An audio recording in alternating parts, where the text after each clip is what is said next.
Los domingos, a las 12 del mediodía, Domingos Laicos. Una alternativa a la homilía dominical para despertar la mente y alimentar el alma. Domingos Laicos. Un programa para superar el paradigma confesional y favorecer la laicidad. Un marco de convivencia igualitario en el que cabemos todas las personas. Bienvenidos, bienvenidas a Domingos Laicos, la edición 130. Ya lo dicen los hormigones, hay remedio y esta vez parece que lo tiene. No os voy a hacer spoiler, pero ya veréis a lo largo del programa que parece que os vamos a dar una noticia bastante esperanzadora. Bueno, una vez más nos hemos juntado, Javi a la técnica, Alberto también para la parte del audiovisual. Gobal, esta vez le hemos dado vacaciones, ¿por qué? Porque os vamos a hablar de un libro maravilloso que se llama Verdades silenciadas de los miedos y los pecados, de Ángel Campos, y por eso os hemos querido poner la portada, como normalmente hacemos cuando hacemos un programa temático. Y después José Antonio Naz y yo misma, Ana Baragaña, para todo lo demás. Bueno, os empiezo a explicar un poquito este libro, que es realmente intimista, inmersivo, nos sumerge en esa realidad sórdida, llena de desamparo e indefensión. Bueno, aunque también tiene claros y oscuros, porque a veces nos lo plasma desde la óptica infantil, entonces siempre se dulcifica un poco. Y es que, claro, el panorama de los niños y niñas tutelados en manos de las mal llamadas hijas de la caridad era tan incierto como cruel. Os digo mal llamadas hijas de la caridad porque realmente así se llamaba la orden, pero también se podían haber llamado hijas de la disciplina. Cualquiera que haya sufrido el autoritarismo de un centro regido por monjas, como fue también mi caso, pues sabe de dónde viene el término pellizco de monja, la letra con sangre entra y todas estas cosas tan maravillosas. En fin, para quien habéis disfrutado del libro o si os animáis a leerlo y os gusta, pues que sepáis que se está fraguando la segunda parte. Así que sin más, vamos a hablar con Ángel Campos, su autor. Empezamos. Según la Constitución española, el Estado es aconfesional. El artículo 16.3 dice: ninguna confesión tendrá carácter estatal. Buenos días. Hoy, el pasado 8 de enero, el Gobierno, la Conferencia Episcopal Española y la Conferencia Española de Religiosos, la CONFER, firmaron un ansiado acuerdo para reparar a las víctimas de abusos sexuales en la Iglesia española. Tras el decepcionante plan PRIVA de la Conferencia Episcopal Española, creado para resarcir en aquellos casos sin recorrido judicial, bien porque habían prescrito, bien porque el avisador había muerto y que no tenía en cuenta a las víctimas en su comisión asesora.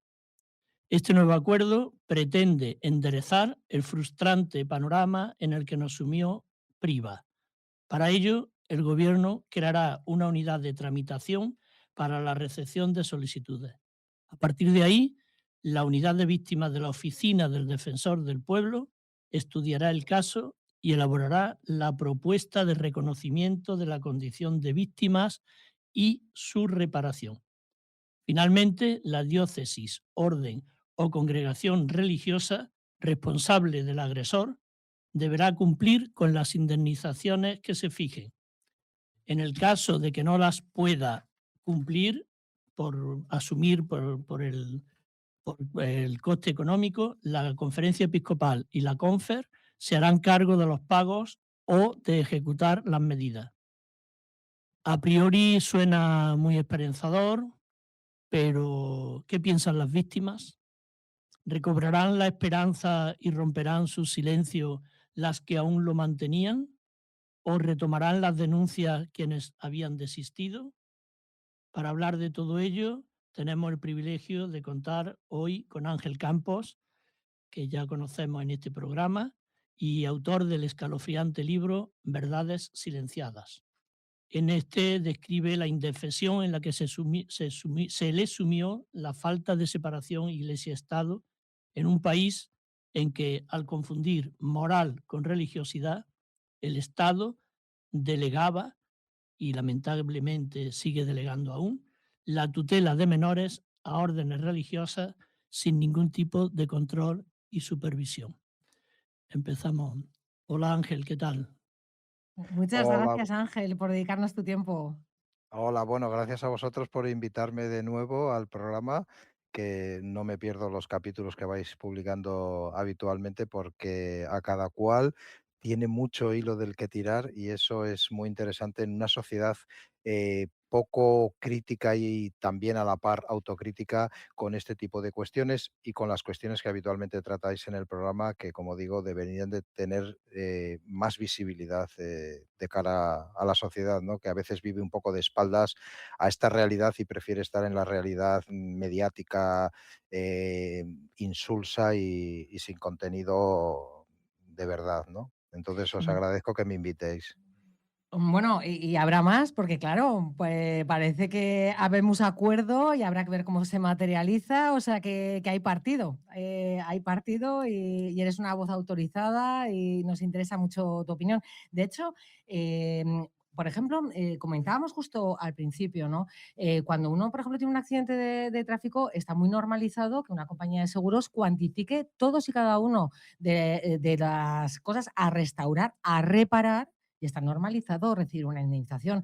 Parece, en cambio, que las víctimas de pedrastía clerical está mal visto, ¿no? Oye, a ver si van a tener esa intencionalidad.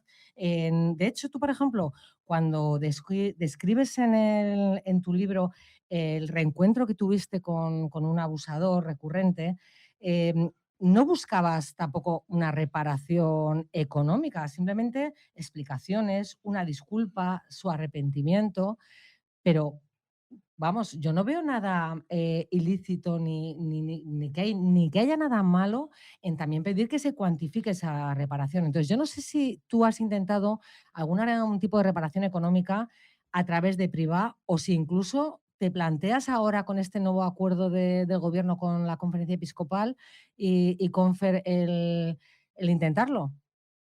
Pues antes de responderte a eso, muy rápidamente te voy a hacer un pequeño paralelismo de lo que has comentado de por qué una víctima de abusos por parte de miembros de la Iglesia o de congregaciones debería de estar en igualdad de condiciones de pedir una reparación de la naturaleza que sea, porque eso lo debería de determinar un juez o quien corresponda en todo caso, ¿no?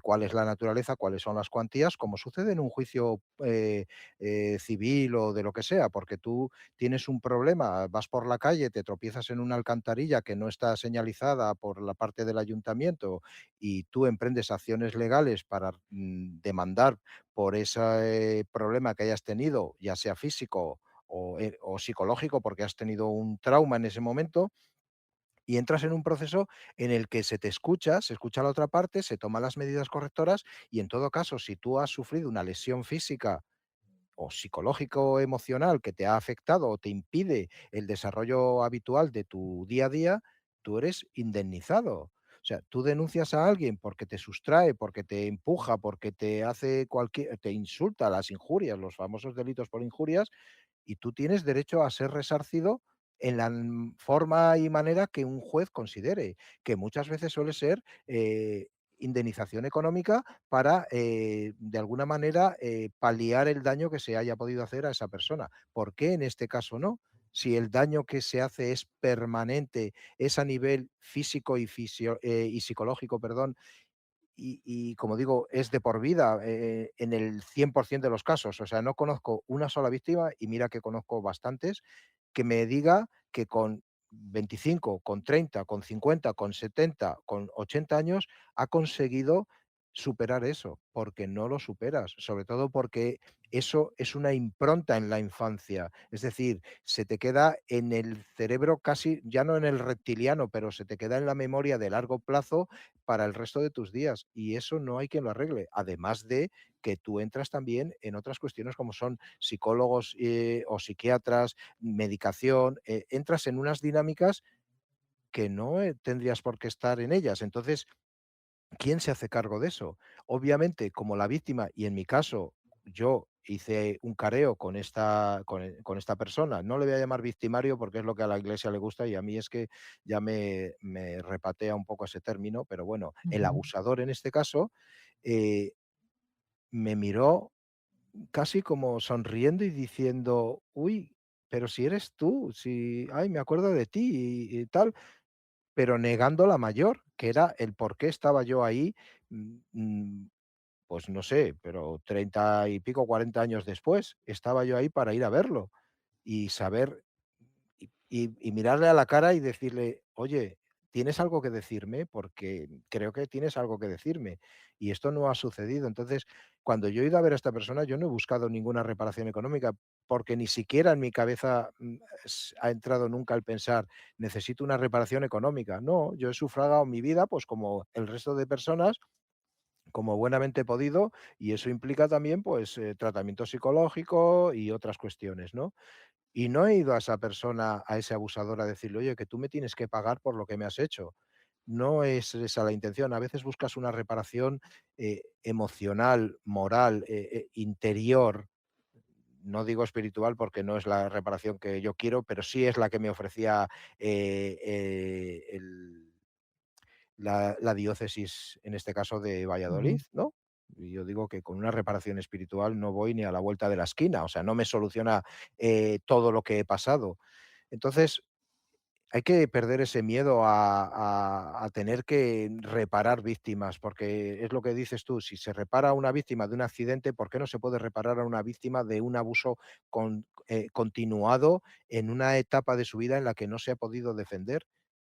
Y Es encima que, es que totalmente, por ejemplo, una persona que eso, el ejemplo que te has puesto del ayuntamiento, que el ayuntamiento le escribe una carta de perdón y alguien va a desprestigiar a la persona porque le pida una indemnización, no solo un perdón moral. O sea, nadie lo correcto. vería mal. O sea, me parece impresionante cómo se está revictimizando a las víctimas en este sentido. O sea, como cuestionándoos como si fuerais materialistas o yo no sé, cuando en este mundo en el que vivimos tiene que haber un escarmiento también para el abusador, porque si no, ¿cómo te aseguras la no reparación si quedan absolutamente impunes? Porque Se pedir perdón y exacto. ya pasó, una tirita. Mm. ¿Sabes cuántas personas o cuántos ciudadanos que ejercen la profesión de curas o sacerdotes o monjas y demás han ido a prisión por abusos a menores? No llega ni Poquísimo. al 1%, el 0, y pico por ciento. Eso es tremendo cuando resulta que en la vida civil, por el enjuiciamiento civil criminal, cualquier persona que cometa un abuso a un menor, está claro que tiene los días contados para ingresar en prisión.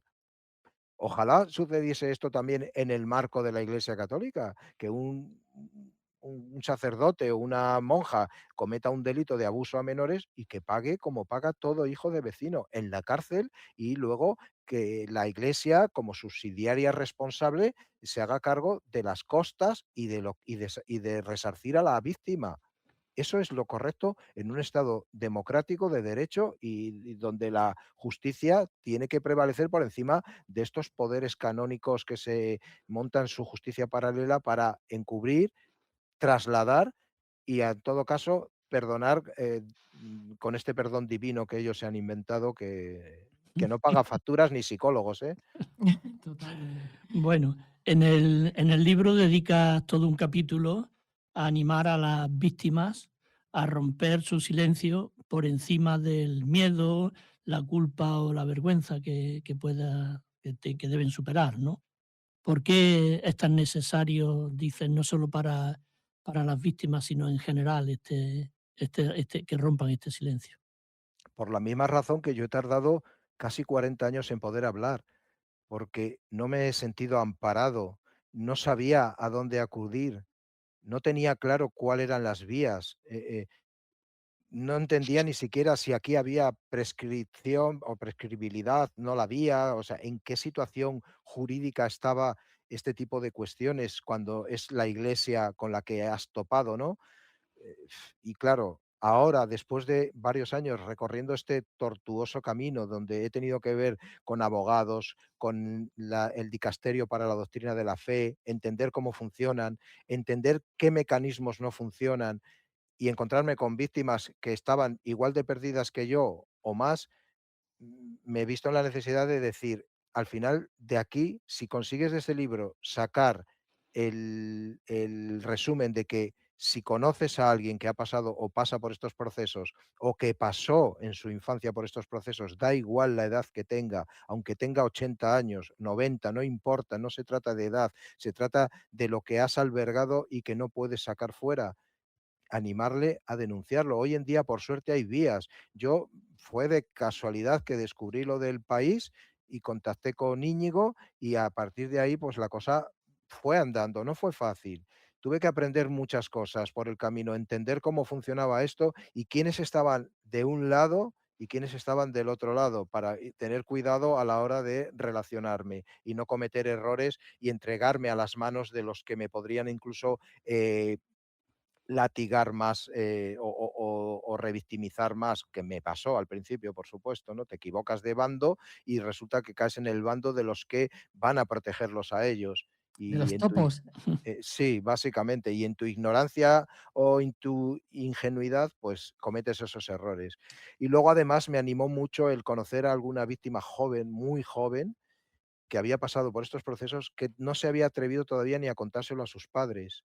Y yo, bueno, pues después de darle un abrazo y animarle, le dije, tienes que hacerlo, pero tienes que hacerlo no por tus padres, no por los demás, lo tienes que hacer por ti, porque lo necesitas. O sea, al final lo que necesitas es sacarlo fuera, de alguna manera. Y si es posible en un entorno de confianza, mejor. No es, ya son varias personas a las que yo he ayudado a dar ese paso y me siento feliz, no orgulloso por el tema que implica, pero sí feliz de poder haber contribuido a que esas personas hayan dado ese paso y lo hayan comunicado, lo hayan denunciado y alguien haya podido tomar medidas, medidas correctivas o medidas judiciales en las que correspondan. Por eso yo creo que es importante que el mensaje de todas estas cuestiones sea animar a cualquier persona que haya sufrido o esté sufriendo estos procesos a que busque canales de ayuda. Hoy en día hay un montón de ellos, ya no solo los ordinarios de los cuerpos y fuerzas de seguridad del Estado, eh, hay asociaciones específicas que lo hacen muy bien, que ayudan bastante a las víctimas y si no, a veces simplemente buscar medios, los medios, sacarlo a la luz, porque al final cuando sale a la luz es cuando rompes ese miedo y empiezas a romper también ese silencio que tienes dentro ahí, con 1000 capas de hormigón tapado y lo empiezas a sacar fuera. Entonces, yo con que una sola persona, una sola víctima que lea este libro le sirva para dar ese paso, ya creo que he hecho la parte que me podía tocar, he aportado ese granito. Ujú. Sí, para que la vergüenza cambie de lado hay que romper el silencio, porque el silencio solo les empodera a los abusadores, al final, solo les sirve a ellos. Adapta tu facturación a Verifactu, la nueva normativa de la agencia tributaria en vigor a partir del 1 de enero. Con Caos Tecnología Consciente tienes una solución basada en software de código abierto a medida de tus valores y los de tu entidad. Desde 140 euros al año. Y si contratas durante 2025, ahórrate los 150 euros de la instalación inicial. Tienes toda la información en www.tecnologiaconsciente.es/gestión. www.tecnologiaconsciente.es/gestión o por correo en caos@tecnologiaconsciente.es. caos@tecnologiaconsciente.es. Domingos laicos en Paradigma Radio. La laicidad es la base de la democracia. Domingos laicos en Paradigma Radio. Todos los domingos a las 12 de la mañana. Bueno, Ángel, a los 2 años quedas al cuidado de la Diputación Provincial, que delega sin ningún tipo de supervisión en curas, monjas, celadores, no solo que no eran piadosos, ni tan siquiera empáticos. En muchos casos estamos hablando de maltratadores, maltratadoras, también vamos a ponerlo en femenino, abusadores y abusadoras, que imponían su disciplina con dolor y sufrimiento. ¿Cómo podía la sociedad permitir tal desamparo? Es decir, abandonos inducidos y niñas y niños tratados como mercancías. ¿Sabes si en la actualidad hay mejor protección para las hijos de la casa? Y si se extiende más allá de los deseados e inciertos 18 años. Bueno, empezando por el final, yo sé que, bueno, como la edad legal de custodia por parte del Estado son los 18 años, esa es la frontera límite. Actualmente, salvo que tengas la suerte de estar en una ciudad donde haya asociaciones que acompañan a mayores de edad, que vienen de casas de acogida y demás, y les acompañan en esos primeros procesos de instalación en la vida pública o cotidiana, no sé si hay un acompañamiento más profundo. Como tengas la mala suerte de caer en una ciudad donde no haya ese tipo de dinámicas, no existan colectivos o asociaciones que gestionen esto, 18 años es la puerta de la calle, la maleta y búscate la vida.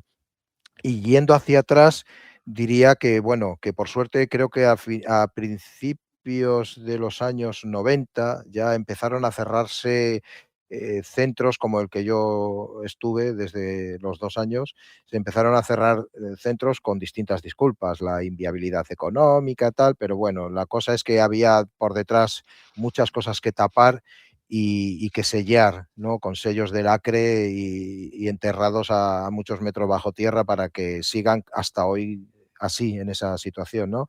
Entonces, digamos que hay ahora lo que son las casas de acogida, que muchas de ellas están regentadas por monjas, todo hay que decirlo. Mm. Algunas hay seglares y tal, pero bueno, monjas, y hay a veces personal civil. Todo, digo, va a depender mucho de la comunidad autónoma y de las políticas de inserción de menores en situación de riesgo y demás, que sería este caso. eh, Como tengas esa mala suerte, pues probablemente tu vida en una casa de estas, que no dejan de ser sino pisos tutelados, donde hay unos monitores o monjas que dirigen el día a día, y hay pues X número de chicos o chicas que nunca, si son religiosas las que lo llevan, son eh, no son unisex, o sea, o hay chicos o hay chicas, punto, no hay esta Ujú. mezcla, y suelen ser bastante, bueno, pues intentan dar la normalización en el día a día, pero de puertas para adentro no sé yo cómo funcionan. Yo tengo primeros recuerdos de los principios de cuando dejé el colegio, que ya había estas primeros casas tuteladas, y las experiencias no eran buenas por lo que me contaban algunos excompañeros, ¿no? Y luego, obviamente, volviendo hacia atrás en el centro, no puedo olvidar una imagen que, fíjate, con la poca edad que yo tenía, se me ha quedado grabada en el cerebro, pero a niveles muy profundos. Y es, imagínate a un niño flacucho, pequeñajo, con pantalones cortos, en pleno invierno, que te abre un celador la puerta de un patio enorme, gigantesco, patios cerrados, patios interiores, de un edificio que era bastante antiguo, estaba en un estado muy decrépito, y te suelta en aquel patio donde había, pues a lo mejor 100, 200 niños, niños solo, no había niñas. Las niñas estaban separadas porque obviamente como era un centro gestionado por monjas, niñas en un área y niños, y no las veías prácticamente más que para el comer. Entonces te sueltan allí en aquella selva, y aquella, eso era literalmente una selva, la ley del más fuerte es lo que imperaba allí. Entonces, y tú te ves allí sin saber qué haces allí, y con un frío terrorífico, y allí en aquel patio donde ya minutos después de estar en el patio ya se te arrimaban los que te iban a dar, a empujar, a pegar, a no sé qué, a no sé, y así iba, ¿no? Entonces, los primeros días aprendías ya las estrategias de buscar qué rincones del patio aquel gigantesco, vigilado por un celador con un silbato de estos de acero en la mano, era menos vulnerable para quedarte allí en aquel rincón de una puerta, de un lado, de donde fuese, y pasar lo más desapercibido posible. Entonces, claro, cuando te sueltan así en esas circunstancias, y eso nada más llegar, pues imagínate el resto. Es que presuponer moralidad a una persona por el simple hecho de llevar un hábito, es que, o sea, y de dejarle niños y niñas sin ningún tipo de control, porque, por ejemplo, esa descripción que tú haces de castigos físicos por ejemplo, un pis nocturno, Sí. Es que, o sea, Pero era mejor ese castigo, que ir al baño. Sí, sí, te lo digo muy en serio. Tú te imaginas, mira, esto fue además en el Palacio de los Condes ay, no me sale ahora el nombre, bueno, está referenciado en el libro, que es un palacio que data de 1500. O sea, en 1968, imagínate el estado de ese edificio. Un edificio que la Diputación en aquella época mantenía bajo mínimos. O sea, lo más parecido a aquellos colegios de las novelas de Dickens, es que es el mismo relato, la misma imagen gráfica, ¿eh?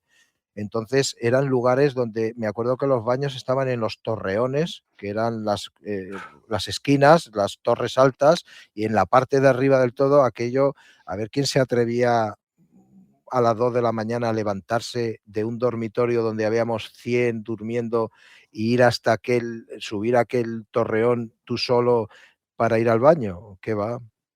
Eso era, había mucho riesgo en todo ese proceso y al final optabas porque el castigo merecía más la pena que el riesgo ese de ir. Y eso era cada día, era cada día. Bueno, en tu libro también menciona a tus abusadores como sigla JFC. En cambio, la Agencia de Protección de Datos ha archivado la denuncia contra los obispos por el filtrado de información de víctimas de pederastia clerical. ¿Cómo es posible mantener esta asimetría?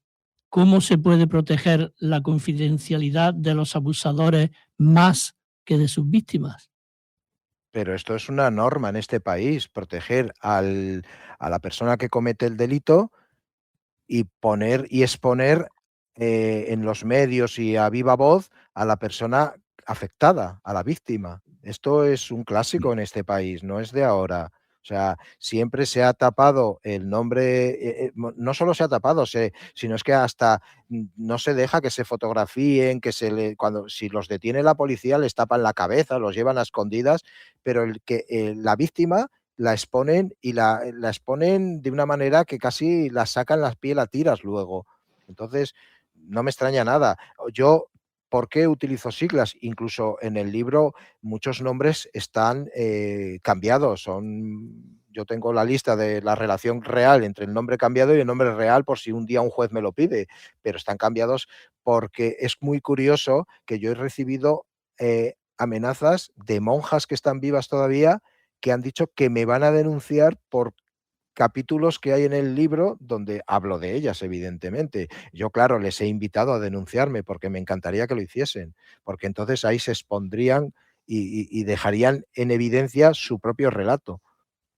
Pero sí, es muy triste que haya que usar siglas para referirse a los abusadores y que luego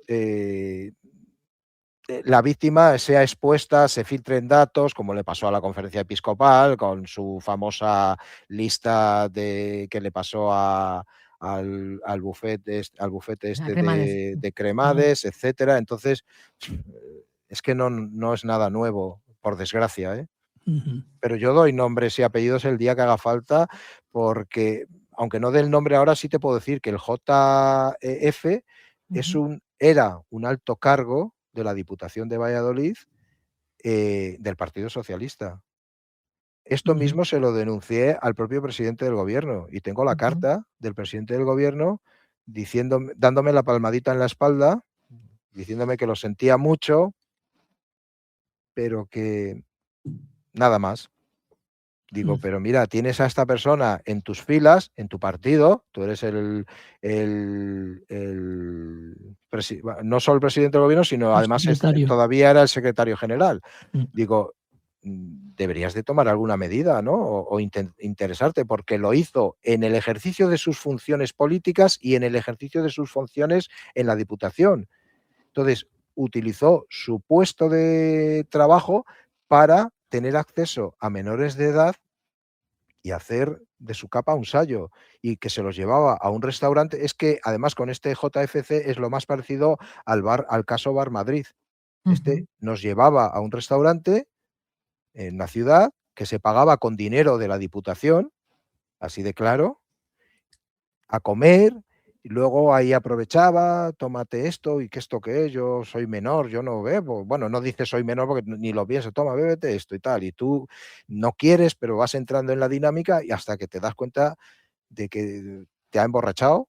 Y claro, a partir de ahí te lleva al coche, te lleva para aquí, te lleva a Segovia, te lleva a sitios lejos, te lleva a hoteles, te lleva y luego te devuelve al colegio allí, te deja allí a las 7 de la mañana en el colegio, a las 7 de la mañana del día siguiente, te deja allí a la puerta y tú ahora explícale a las monjas de dónde vienes.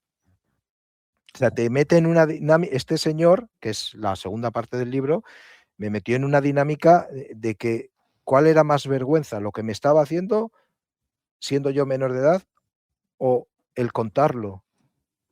Y claro, silencias todo. ¿Cómo vas a dar nombres si este señor está en activo, es conocido, además es periodista, además de político y miembro de la Diputación en su momento? Entonces, claro, te ves atrapado en un bucle del que quieres irte, marcharte fuera. Pues yo en mi caso me fui a Francia. Qué tremendo todo. Bueno, ahora si os parece vamos a hacer una pequeña pausa musical. Os pusimos el Padre Nuestro de Santa Flow porque realmente es buenísimo. Como en otro programa os pusimos el principio, ahora os vamos a poner parte del final. De verdad que la letra es impresionante y creo que al programa le queda como un guante. A ver qué pensáis. El sacerdote en su capilla, desquiciado por la diosa lujuria poseído. Ya habrá tiempo para confesiones y limpiar pecados. A buscar al joven fue con paso decidido. Se los llevó al cuarto más apartado. No había tiempo de remilgos, estaba desesperado. Algo en los ojos del clérigo era distinto. Algo va mal al niño, le dijo su instinto. Y tuvo miedo por primera vez. Sobre una mesa por la fuerza y boca abajo, cara a la pared. Sintió el aliento fétido y al hombre en el que confió, entrando en él, rompiéndole por siempre la niñez. Padre nuestro que estás en los cielos, te prometo que yo soy bueno. Bien. Todo lo que me hace el cura es por amor, porque solo siento dolor y miedo. No sé cuántas veces se repitió la situación. Con tan solo 7 años el chaval no denunció. No entendía qué ocurría, no tenía información. Cuántos años más vivió entre miedo y violación. Y lo peor es que el cura cabrón era reincidente. Y en su diócesis lo trataban de ocultar. Le cambiaban de ciudad tapando los incidentes. Pues la imagen de la iglesia es lo importante. Además, tienes un hermano que sí que fue adoptado y al que conociste de una forma irregular y al que conociste en la edad adulta. ¿Por qué en España se ponen tantas trabas a las personas que quieren averiguar sus orígenes? Porque tú no puedes, no puedes acceder, es increíble. Correcto. Bueno, yo hasta los 68 años casi no podré acceder a esa documentación. De hecho, hace poco fui a la Diputación de Valladolid a solicitarla una vez más y la respuesta fue la misma. Esto está en el archivo, está bloqueado y ya la segunda respuesta más así fue y tampoco sabemos dónde está. O sea, entonces me quedé un poco así a cuadros porque dice, bueno, si quieres lo puedes pedir por internet a ver qué pasa. Digo, pero ¿qué diferencia hay en que te lo pida aquí, que estoy de cuerpo presente, a que te lo pida por internet? No, ninguna, pero por si quieres probar. Digo, ¿el resultado cuál va a ser? El mismo, ¿no? ¿Me vas a decir lo mismo que me estás diciendo? Bueno, sí, claro, es que está bloqueado, no puedo hacer nada, es la ley. Digo, jolín con la ley, ¿no? 50 años y esto es ¿Pero por así. qué? ¿Por qué se puede bloquear un expediente? Perdona, es por ignorancia, es que no entiendo. O sea, ¿por qué un expediente de un ciudadano se bloquea a 50 años? Bueno, además, es que no estamos hablando que estén bloqueando tu expediente, yo qué sé, de penal o de tu vida adulta, que hayas hecho, vete a saber qué, o que trabajes para el CNI, no lo sé, no, de tu infancia y de, pues ahí está todo tu expediente escolar, todo tu vida pues médica, lo que hayan ido archivando, que lo desconozco, ¿no? En gran medida. De hecho, yo quería tener realmente acceso a mis registros escolares, pues para poder dejarlo documentado y poco más. Y ahí fue cuando me encontré toda este pastel, ¿no? Y a fecha de hoy me parece que sigue siendo terrorífico que personas que han estado contra su voluntad, porque esto hay que dejarlo muy claro. O sea, tú vas y estás en un lugar de estos 16 años contra tu voluntad. O sea, nadie te pide opinión. Eso de que a los 14 años tienes derecho a manifestar. No, nadie te pide tu opinión. Tú estás y punto. O sea, tú no eres propiedad de ti, eres propiedad del Estado, derivado, o sea, gestionado en este caso por una diputación provincial. Propiedad del Estado, como decían ellos y ellas, sobre todo, hijo de la casa, punto. Y a veces en algunos papeles decía, me acuerdo cuando a principios de los años 70, 70 y después de la muerte de Franco, me ponían papeles, Luis tal, como hijo de la casa, va a acceder a no sé qué tal, para cursar el no sé qué, y me hacía gracia siempre ese hijo de la casa ahí Hijo de la casa. entrecomillado, que era como un latiguillo, una coletilla que ya iba asociada a ti, así, de facto, como si fuese un apellido, ¿no? Ujú. Y bueno, básicamente en ese sentido creo que hay un gran problema y no le veo solución. O sea, hay mucha gente que tiene los expedientes bloqueados y yo quiero pensar que cuando se bloquea un expediente es que hay algo más.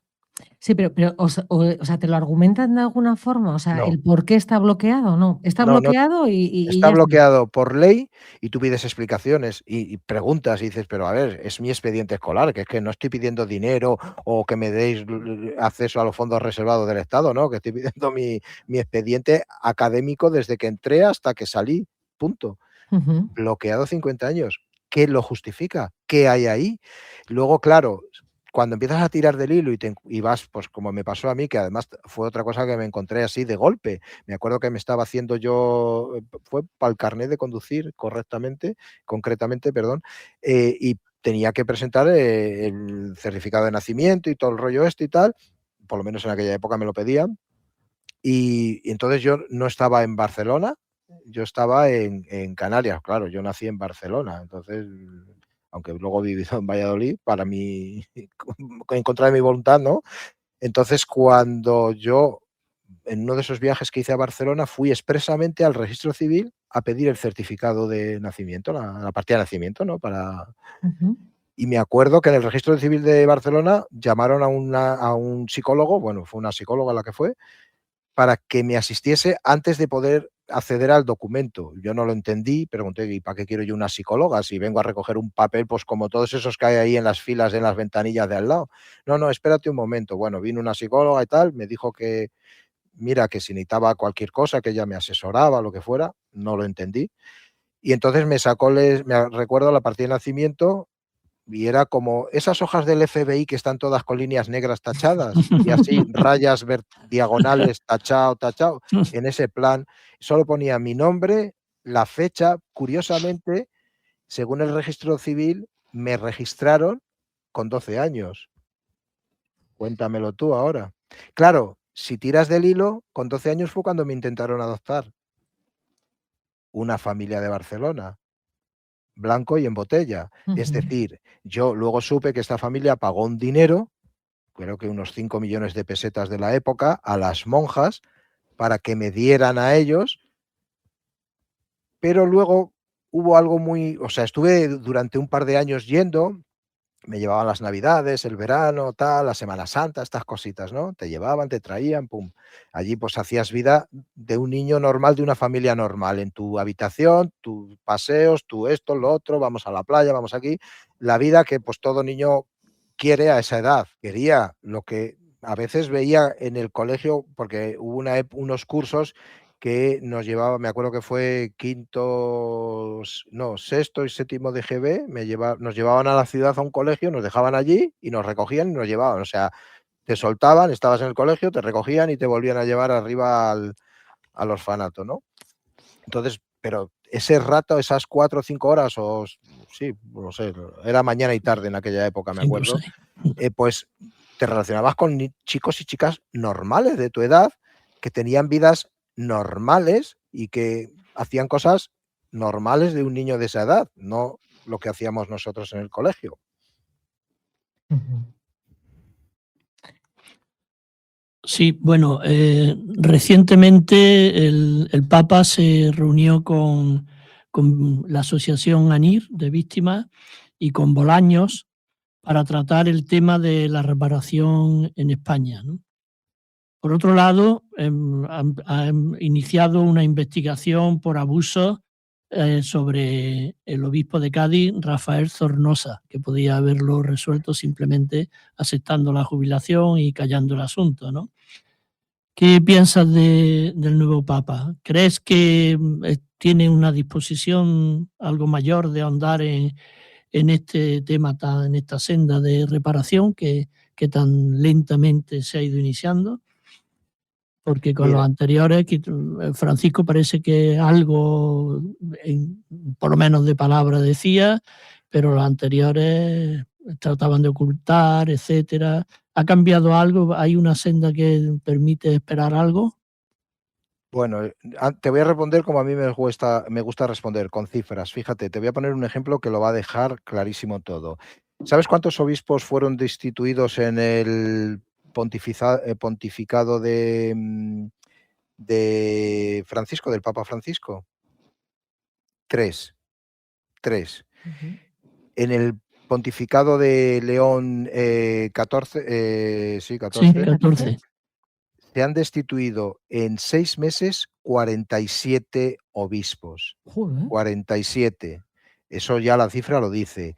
Digamos que estamos hablando de que León, el Papa León, ha hecho más en 6 meses que los últimos 3 papas en todos sus pontificados, ¿no?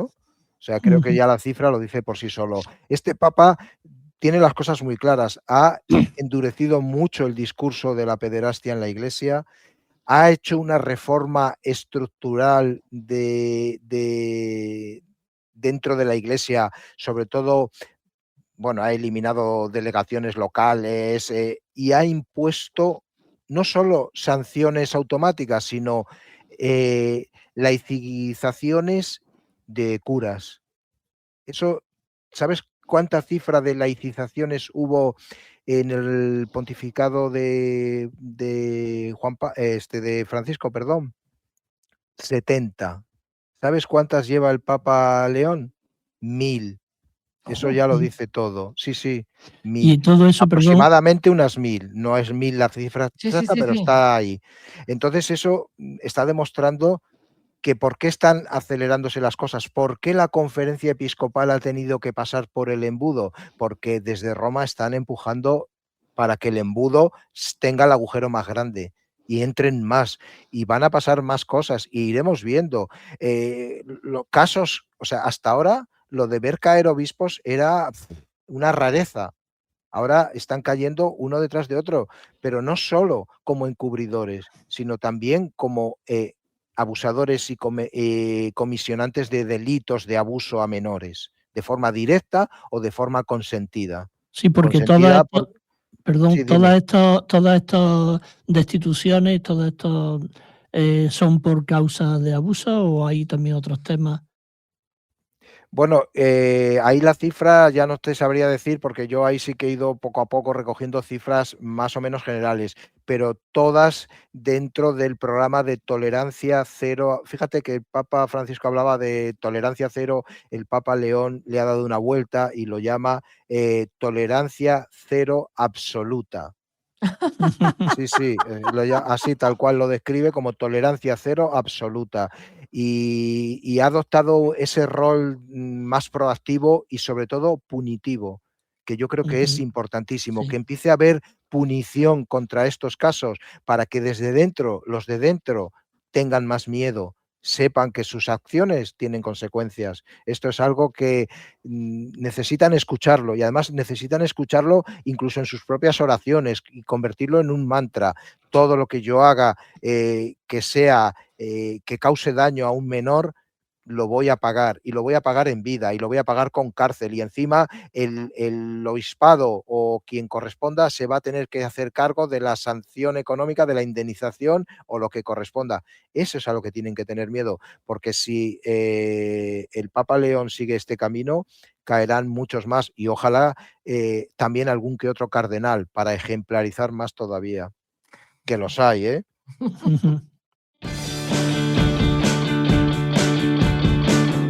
¿Quieres contribuir a crear una sociedad en la que quepamos todas, todos, todes, en igualdad, sin ningún tipo de discriminación y sin privilegios a las confesiones religiosas? Si defiendes la libertad de conciencia, asóciate a Europa Laica.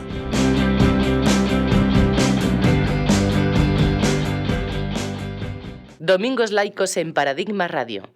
La laicidad es la base de la democracia. Domingos laicos en Paradigma Radio. Todos los domingos a las 12 de la mañana. Bueno, Ángel, tú también participaste en el informe sobre abusos sexuales en el ámbito de la Iglesia Católica y el papel de los poderes públicos, que es como se llamó el informe del defensor del pueblo, Ángel Gabilondo. Nos gustaría un poco, si nos puedes contar, a ver cómo fue tu experiencia y luego también qué piensas, ¿no? Porque este informe, por un lado, denunciaba la falta de ejemplaridad en una institución que ha tenido un poder innegable en España y una autoridad moral en la sociedad, esto es literal, pero por otro lado también apuntaba a la creación de un fondo de compensación, es decir, una solución a la irlandesa, en el que el Estado acabaría pagando y de alguna forma se perpetuaría la impunidad de la Iglesia en nuestro país. ¿Tú crees que pagarán los obispos? Porque claro, este nuevo acuerdo en la teoría es muy bueno, pero ¿pagarán? ¿No pagarán? Mira, los obispos van a pagar. ¿Y sabes por qué? Porque el Vaticano, una de las cosas que ha hecho ha sido crear un tribunal penal especial en el Vaticano para juzgar a estos obispos encubridores. Y fíjate, solo en 2024 ya cayeron 47 obispos. Ujú. Los medios se hacen eco de muy poquito al respecto. Es decir, todos los medios que estén apuntalados por determinadas directrices políticas no van a hacerse eco. Y esto va a silenciar bastante el trabajo que está haciendo el Vaticano a través de este Tribunal Penal Especial, ¿no? Pero el tribunal tiene sus propias cifras y van saliendo a la luz. Y ojalá haya más medios que se hagan eco de esto para que se den cuenta de que no hay impunidad y de hecho es en lo que está trabajando este Papa desde que ha adoptado esta reforma estructural en la Iglesia inmediata, que empezó el 15 de, creo que fue en junio, 15 de junio del año 2024 empezó con estas reformas y ahora la cosa va mucho más en serio desde que el Papa León lo ha tomado de la mano prácticamente, o sea, se lo ha tomado como una de las directrices de su pontificado, ¿no? Eso es, creo que tiene algo que decir al respecto, ¿no? Y el Claro, es que resto igual, se me ha perdona, en Estados diluido. Unidos, claro, hubo diócesis que incluso se arruinaron para poder pagar las indemnizaciones y al final León XIV es de Estados Unidos, o sea, es estadounidense. Entonces, él igual por la experiencia que tiene, igual también por eso. Pero son comparaciones diferentes porque las diócesis en Estados Unidos no funcionan igual que aquí en España, en el sentido de que las diócesis allí en Estados Unidos no tienen el poder económico que tiene la Iglesia Católica en España. El poder de la Iglesia en España y en algunos países de Impresionante. Europa es 200 o 300 veces superior al que tienen en Estados Unidos. Solamente en inmuebles la Iglesia Católica en España ya supera con creces a todos los Estados Unidos. O sea, eso ya dice mucho del peso económico. Ya quisiera la Iglesia Católica en Estados Unidos recaudar a través de programas como la renta lo que recauda la de aquí de este país. Entonces, bueno, a nivel económico no creo que la Iglesia aquí entrase en bancarrota, ya te lo digo. Sí, sí, o con la taquilla donativos del patrimonio histórico artístico También, también. expoliado con las Sí, sí. inmatriculaciones, tremendo, sí, sí.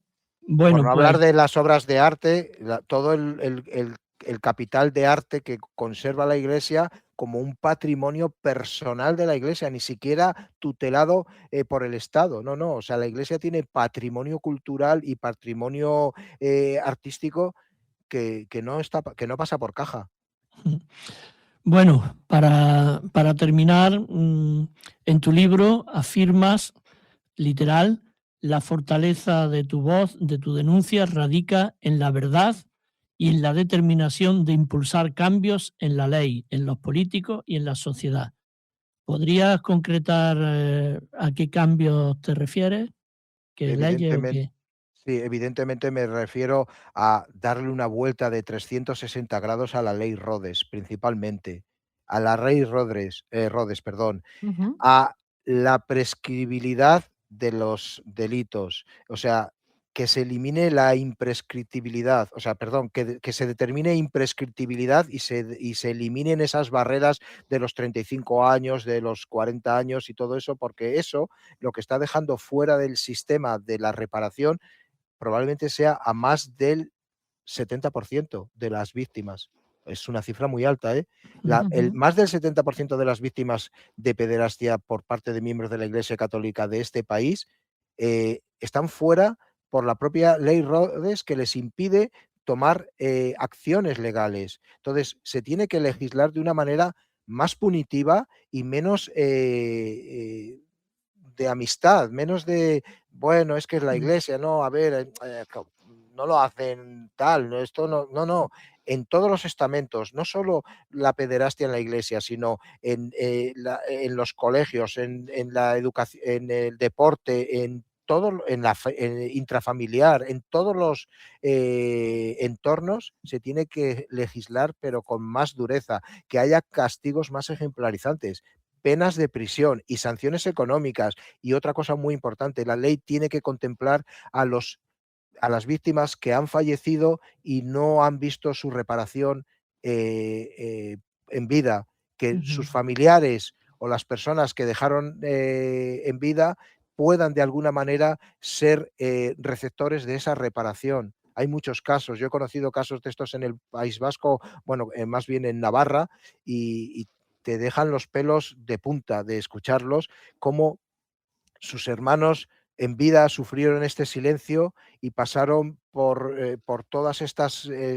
constantes revictimizaciones y se fueron sin conseguir ni siquiera una palabra de aliento, ya no una reparación, no, no, una palabra de aliento. Y son sus hermanos o familiares los que están aquí peleando hoy en día y la ley tiene que contemplar eso también, porque si no, nunca será una justicia reparativa, será un parche más, que es a lo que y por eso tengo un poco de recelo de este acuerdo del señor Bolaños con el señor Argüello. Es que me juntas al señor Bolaños, el señor Argüello y el otro señor que está al Sí, de lado, la Confer, y, sí. de la y Confer.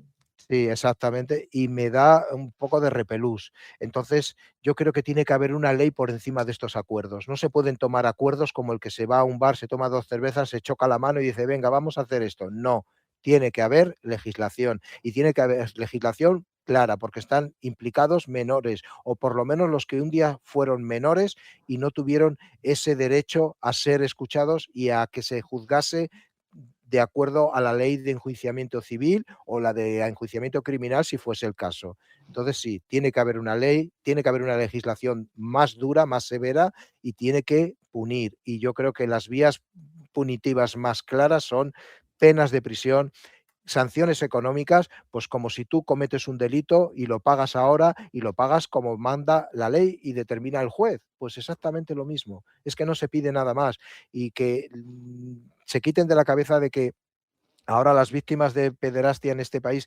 hacen ruido solo porque alguien les dé un donativo. No, perdón, no. La vida ya la hemos vivido. La hemos vivido con toda la mochila esa llena de piedras enormes, gigantes, pesadas, y hemos llegado hasta aquí.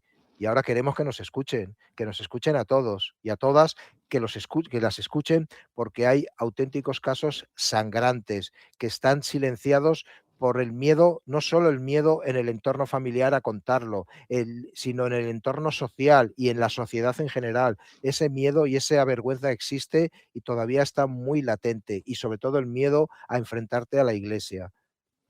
Sí, a eso te quería apuntar yo, que la sociedad también debería de reaccionar de alguna forma, ¿no? Porque muchas veces esa pasividad de alguna forma es permisividad. No, tampoco no ha habido ningún tipo de represalia, bueno, represalia o ningún tipo de consecuencia, por ejemplo, en los colegios concertados, el conocimiento de todos estos abusos en centros. Y eso, esa inacción social también es durísima, ¿no? Se vive como un doble rechazo, como una revictimización, ¿no? Sí, correctamente, porque además yo he ido, incluso me he ofrecido con apoyo de psicólogos, incluso invitando a los psicólogos a estar presente en las charlas en universidades o en centros ya para alumnos ya con edades más, pues, de la ESO o de bachiller, que puedes tocar estos temas de una manera menos lesiva emocionalmente, ¿no? Y sencillamente te lo niegan porque consideran que es una vergüenza para el centro hablar de esos temas. Digo, por favor, es aquí donde hay que hablarlos. Además de en las familias, es aquí donde hay que hablarlos. Esto no se habla en el bar, esto no se habla en un partido de fútbol, esto no se habla en la playa mientras estás tomando el sol, esto se habla en los colegios y se les explica a los chicos y a las chicas que tienen sus derechos y que tienen derecho a ser escuchados si están sufriendo episodios de esta naturaleza, porque no es deseable para nadie y porque marca de por vida, y te lo prometo, marca de por vida.